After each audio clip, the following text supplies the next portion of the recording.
तो नमस्कार प्रणाम भोजपुरिया भैया लोग और सब बताएं कैसे बानी रुआ सब है।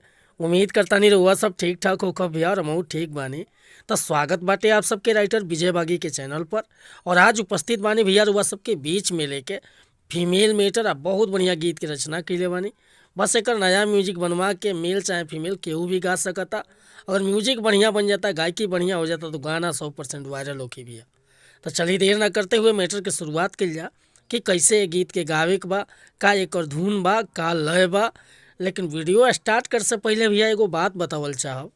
रउआ अगर नया सिंगर बानी आ सिंगिंग में इंटरेस्ट बा, अच्छा मैटर के तलाश में भटकतानी, बढ़िया गीत नइखे मिलत, सही तुकबंदी नइखे मिलत, या आपके मन पसंद के मैटर नइखे मिलत, तो भैया अगर हमरा चैनल पर आ गइल बानी एकदम निश्चिंत रही, निराश भइला की जरूरत नइखे। रउआ जैसन भी गाना लिखवावे के चाहत होकब, चाहे हिंदी में, चाहे भोजपुरी में, चाहे ट्रैक पर, चाहे नया सॉन्ग, कोनो भी प्रकार के मैटर लिखवावे खतरा बेहिचक रुआ संपर्क कर सकीले। बिल्कुल उचित चार्ज पर रुआ के फुल गाना व्हाट्सअप के जरिए मिल जाए। और व्हाट्सअप के नंबर हम डिस्क्रिप्शन में डाल देले बानी।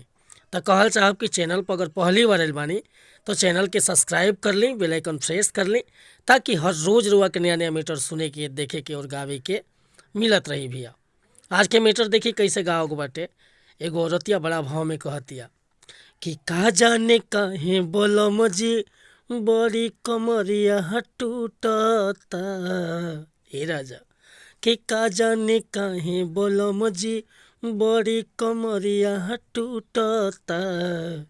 हे राजा तनी धरी न कबरिया गजबे लहरिया उठता। हे राजा तनी धरी न कबरिया गजबे लहरिया उठता। कि का जाने काहे बोलम जी बड़ी कमरिया टूटता। हे राजा तनी धरी न कबरिया गजबे लहरिया उठता। हे राजा तनी धरी न कबरिया गजबे लहरिया उठता। तो भैया अगर हमसे गाँव में कोनो त्रुटि भइल हुई तो क्षमा चाहता नहीं, काहे कि हम राइटर बानी, रउआ सब सिंगर बानी। रउआ एकरे के औरी बना के अब बढ़िया से स्केल में बढ़िया से गायकी कर देतनी तो गाना बज जाई भैया। अगर ई मैटर पसंद बा, फुल गीत लिखवावे के चाहतनी तो बेहिचक हमरा व्हाट्सअप नंबर पर संपर्क कर सकीला।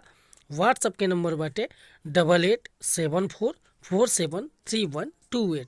कोनो प्रकार के मैटर लिखवाओ होखे, चाहे नया म्यूजिक बनवाओ होखे, बेहिचक रुआ कॉल या व्हाट्सअप कर सकतानी। और वीडियो पसंद आए तो भैया को लाइक करब, कमेंट करब।